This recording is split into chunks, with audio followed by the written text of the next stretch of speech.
ജോയിതേട്ടാ, കൊല്ലം കരുനാഗപ്പള്ളിയിൽ നടു റോഡിൽ പട്ടാപ്പകൽ ഒരു കൊലപാതകം നടക്കുന്നു. അതിന്റെ ദൃശ്യങ്ങളെല്ലാം നമ്മൾ കണ്ടതാണ്.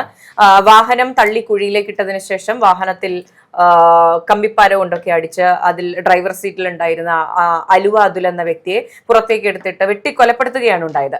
ഇത് മുൻപുണ്ടായ ഒരു കൊലപാതകത്തിന്റെ പകപോക്കലായിരുന്നു എന്നാണ് മാധ്യമങ്ങളിലൂടെ നമുക്ക് മനസ്സിലാകുന്നത്. അപ്പോൾ താൻ ചെയ്ത ചെയ്തികൾക്കുള്ള ഫലമാണോ അദ്ദേഹത്തിന് കിട്ടിയത്? ഇപ്പോൾ വാളെടുത്തവൻ വാളാൽ എന്നൊക്കെ പറയുന്നത് പോലെ ഈ കൊലപാതകം അനിവാര്യമായിരുന്നു? ഒരു കൊലപാതകങ്ങളും അനിവാര്യമല്ല എന്നുള്ളതാണ്. അതെ, ഇവിടെ പരാജയപ്പെട്ടിരിക്കുന്നത് കേരളത്തിലെ ആഭ്യന്തര വകുപ്പാണ് എന്ന് വേണമെങ്കിൽ പറയാം. കേരളത്തിലെ ഗുണ്ടാ സംഘങ്ങൾക്ക് പൂണ്ട് വിളയാടാൻ പകലെന്നോ രാത്രിയെന്നോ വ്യത്യാസം ആവശ്യമില്ലാതായി മാറിയിരിക്കുന്നു. നോക്കൂ, എന്തിന്റെ കാരണത്താലായാലും കൊല്ലത്ത് കരുനാഗപ്പള്ളി എന്ന് പറയുന്നത് അത്രയും ജനനിബിഡമായ ഒരു ടൗണാണ്.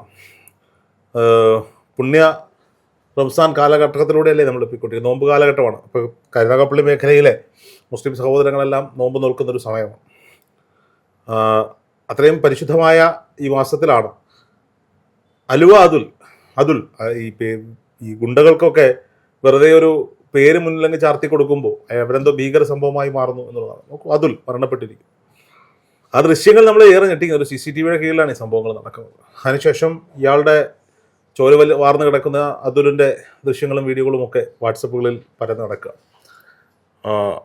ഒരു നീല സ്വിഫ്റ്റ് കാറിൽ പോലീസ് സ്റ്റേഷനിലെത്തി ഒപ്പിട്ട് മടങ്ങുകയായിരുന്ന അതുലിനെ കാത്തിരുന്ന് ഫോളോ ചെയ്ത് വന്ന ഒരു ഇന്നോവ കാർ ബാക്കിൽ നിന്ന് ഇടിച്ച് നാഷണൽ ഹൈവേയുടെ നിർമ്മാണ പ്രവർത്തനങ്ങൾ നടക്കുന്ന കുഴിയിലേക്ക് ഇടുകയും 4-5 പേരടങ്ങുന്ന സംഘം ഇന്നോവയിൽ നിന്ന് ഒരു മുഖംമൂടി പോലും ധരിക്കാതെ അത്രയും പരസ്യമായി ചാടിയിറങ്ങി കമ്പിപ്പാര ഉപയോഗിച്ച് വണ്ടിയുടെ ചില്ലുകൾ തകർത്ത് അതുലിനെ പുറത്തിട്ട് കൊല്ലുക എന്ന ഉദ്ദേശത്തോടു കൂടി മാറി മാറി മാറി വെട്ടുന്ന ഭീകരമായ ദൃശ്യങ്ങളാണ് ടെലിവിഷനിലൂടെ നമ്മൾ മലയാളികൾ കണ്ടുകൊണ്ടിരിക്കുന്നത്.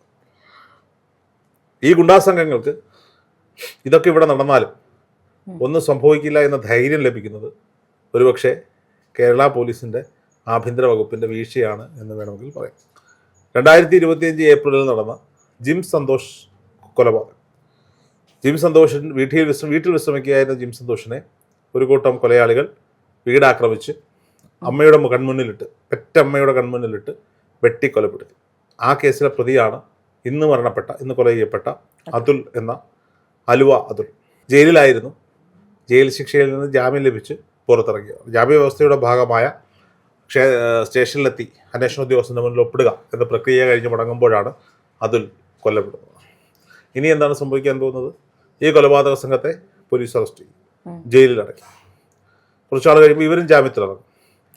ഇവരിൽ ആരെങ്കിലുമൊക്കെ എതിർ സംഘം ഇതുപോലെ പട്ടാപ്പകൽ ഏതെങ്കിലും ക്യാമറയ്ക്ക് മുന്നിലിട്ട് അതിക്രൂരമായി വെട്ടിക്കൊലപ്പെടുന്ന സാഹചര്യം ഉണ്ടാകും. നോക്കൂ, ഈ സംഭവം നടക്കുന്ന CCTV ദൃശ്യങ്ങളിൽ ഒരുപാട് ആളുകൾ സ്ത്രീകളും കുട്ടികളും അടക്കം ഇരുചക്ര വാഹനങ്ങളിലും കാറുകളിലും ഒക്കെ അതുവഴി പാസ് ചെയ്യുന്നുണ്ട്. ഈ പോകുന്നവർക്കാർക്ക് പലർക്കും മനസ്സിലാകുന്നുണ്ട്. ആ വാഹനത്തിലെത്തി അവിടെ നിർത്തി നോക്കുന്ന ഇരുചക്ര വാഹനക്കാരെ ശ്രദ്ധിക്കുമ്പോൾ അവരുടെ മുഖഭാവവും ശരീരഭാഷയും കണ്ടാൽ ഭയന്നിട്ടാണ് അവർ വാഹനം ഓടിച്ചു പോകുന്നത്. വലിയ വാഹനങ്ങൾ, ഭാരവാഹനങ്ങൾ അടക്കമായി ഇന്നോവയുടെ സൈഡിലൂടെ പോകുന്നുണ്ട്. അവർ വന്നിറങ്ങി വടിവാളുകളുമായി പുറത്തിറങ്ങുമ്പോൾ ഒരു ഇരുചക്ര വാഹനം അവിടെ ഉണ്ട്. ഈ വാളുകൾ കണ്ടിട്ടാണ് പേടിച്ച് ഇവർ വണ്ടി എടുത്ത് പോകുന്ന ഒരു സാഹചര്യം ഉണ്ടാകും. ഒരാൾക്ക് പോലും വാഹനം നിർത്തി ഇവരെ തടയാനുള്ള ധൈര്യമില്ല. അങ്ങനെ തടഞ്ഞിട്ടുണ്ടെങ്കിൽ അവരും കാലപുരി പുൽകേണ്ടി വരുമെന്ന ഉത്തമ ബോധ്യം അവർക്കുണ്ട്. ഈ ആക്രമിച്ച ആൾക്കാർ ആരും ഭയമുള്ള മനുഷ്യരാണെന്ന് തോന്നുന്നില്ല. എങ്കിൽ മുഖമെങ്കിലും മറയ്ക്കാനുള്ള ഒരു ഇതുണ്ടാവുമല്ലോ. അല്ല, ഈ നാട്ടിൽ ഒരു തെറ്റ് ചെയ്താൽ, ഒരു കൊലപാതകം ചെയ്താൽ ഇത്രയേ ഉള്ളൂ. 4 വാർത്ത, ഒരു ദിവസം സെൻസേഷണൽ ന്യൂസ്, അതിന്മേലുള്ള ചർച്ചകൾ. അതിനപ്പുറത്തേക്ക് കൊല ചെയ്യപ്പെടുന്ന ഗുണ്ടാ നേതാവാണെങ്കിൽ മറ്റൊന്നും സംഭവിക്കാനില്ല. വിചാരണ തടവുകാരനായി സബ് ജയിലിലെത്തിയാലും ഇനി വിധി പ്രഖ്യാപിച്ചതിന് ശേഷം മറ്റേത് സെൻട്രൽ ജയിലിലോ ജില്ലാ ജയിലിലോ എവിടെ എത്തിയാലും ശരി, അവിടെ ലഭിക്കാൻ പോകുന്നത് എല്ലാ ആഴ്ചകളിലും 100 gram mutton, 200 gram chicken, 200 gram മീൻ, പാല്, മുട്ട, വേണമെങ്കിൽ സ്പാ സെൻ്ററുകൾ വരെ ഒരുക്കി കൊടുക്കാൻ ഇവിടുത്തെ സർക്കാരുകൾ ഒരുക്കമാണ് എന്നുള്ളത്. തൊഴിലുറപ്പിന് പോയാൽ കിട്ടുന്ന 300 രൂപ ശമ്പളമാണ്. ജയിലിൽ ഈ പറയപ്പെടുന്ന മട്ടനും ചിക്കനും മീനും പോർക്കും പന്നിയും ഒക്കെ കഴിച്ച് മിഷ്ടാനം 3 നേരം ആഹാരവും കഴിച്ച് വൈകുന്നേരം ലഘുഭക്ഷണവും കഴിച്ച് വളരെ ആരോഗ്യവാന്മാരായി ഇരിക്കുകയും ചെയ്യാം. അവിടെ കിച്ചണിലോ അല്ലെങ്കിൽ സ്കിൽഡ് ലേബേഴ്സിന് അത്തരത്തിലുള്ളതോ ഒക്കെ ആയിട്ടുള്ള ജോലികൾ ചെയ്താൽ അവർക്ക് കൃത്യമായി നാട്ടിൽ കിട്ടുന്ന ഒരാളുടെ കൂലിയേക്കാൾ അല്ലെങ്കിൽ കൂലിയോളം ശമ്പളവും കൈപ്പറ്റാൻ സാധിക്കും. ഒരു 6 വർഷക്കാലം അല്ലെങ്കിൽ ഒരു 10 വർഷക്കാലം അല്ലെങ്കിൽ ഒരു 12 വർഷക്കാലം ഒന്ന് ഗൾഫിൽ പോയി ജോലി ചെയ്ത് തിരിച്ചു വന്നു എന്ന ലാഘവത്തോടു കൂടി മടങ്ങി വരാൻ, ജീവിതത്തിലേക്ക് വരാം. ഇടയ്ക്ക് പരോൾ ലഭിക്കും. CPM അനുഭവിക്കുകയാണെങ്കിൽ നിരന്തരം പരോൾ ലഭിക്കും. പരോൾ ലഭിക്കുമ്പോൾ നാട്ടിലെത്തി ഭാര്യയോ കാമുകിയോ ഒക്കെ കാണാം, ബന്ധുമിത്രാദികളെ കാണാം, അവരുടെ ശരീരത്തിൻ്റെ ആവശ്യങ്ങളൊക്കെ നിർവഹിച്ച് മനസ്സിൻ്റെയും ആവശ്യങ്ങളൊക്കെ നിറവേറ്റി അകത്തേക്ക് പോകാം. പ്രിയപ്പെട്ട ജയിൽ വകുപ്പിനോട്, കേരളത്തിൻ്റെ സർക്കാരിനോട് എനിക്ക് അഭ്യർത്ഥിക്കാനുള്ളത്, നല്ല ആഹാരവും നല്ല തൊഴിലും ആരോഗ്യവാന്മാരായി ഇരുത്തുവാനുള്ള മാനസികോല്ലാസത്തിനുള്ള സംവിധാനങ്ങളും ഒക്കെ ജയിലിൽ ഒരുക്കിയിട്ടുണ്ട്. ഒരു മനുഷ്യനെ സംബന്ധിച്ചിടത്തോളം അവർക്ക് അവരുടേതായ ഫിസിക്കൽ നീഡ്സ് വേറെ ഉണ്ടാകും. ജയിലിനുള്ളിൽ വ്യഭിചാരശാലകൾ കൂടി ആരംഭിക്കണം. എങ്കിൽ മാത്രമേ കുറച്ചുകൂടി സുഖകരമായി ഈ ജയിൽ പുള്ളികൾക്ക് അവിടെ കഴിയാൻ സാധിക്കുള്ളൂ എന്നുള്ളതാണ്. അല്ലെങ്കിൽ പിന്നെ എന്ത് ധൈര്യത്തിൻ്റെ പുറത്താണ് ഈ നാട്ടിൽ പൊട്ടാപ്പകൽ കരുനാഗപ്പള്ളി പോലെ ഒരു സ്ഥലത്ത് ഈ പുണ്യ റമദാൻ മാസത്തിൽ ഒരാളെ വണ്ടി ഇടിച്ച്, അയാളുടെ കർമ്മഫലമാണ് അയാൾ അനുഭവിക്കുന്നതെങ്കിൽ കൂടി ഒളിഞ്ഞോ മറവോ തെളിവോ ഇല്ല എന്നുള്ളതാണ്. ഈ കൊലപാതകത്തിന് ദൃക്സാക്ഷികളാകേണ്ടി വന്ന സ്ത്രീകൾ, കുട്ടികൾ, പുരുഷന്മാർ, പ്രായമായവർ, അവരുടെ മാനസികാവസ്ഥയെ പറ്റി ചിന്തിക്കുക. എത്ര ദിവസം അവർക്ക്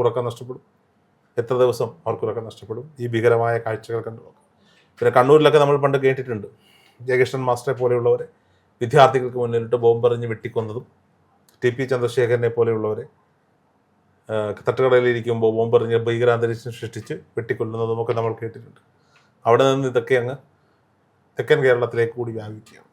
മറ്റേത് രാഷ്ട്രീയമായിരുന്നെങ്കിൽ ഇത് ഗുണ്ടാ കുടിപ്പകയുടെ പരിണിത ഫലമായി കാണേണ്ടി വരുന്ന ഒരു സാഹചര്യമാണ്. എന്തു തന്നെയായാലും ഒഴിവാക്കപ്പെടേണ്ടതായിരുന്നു.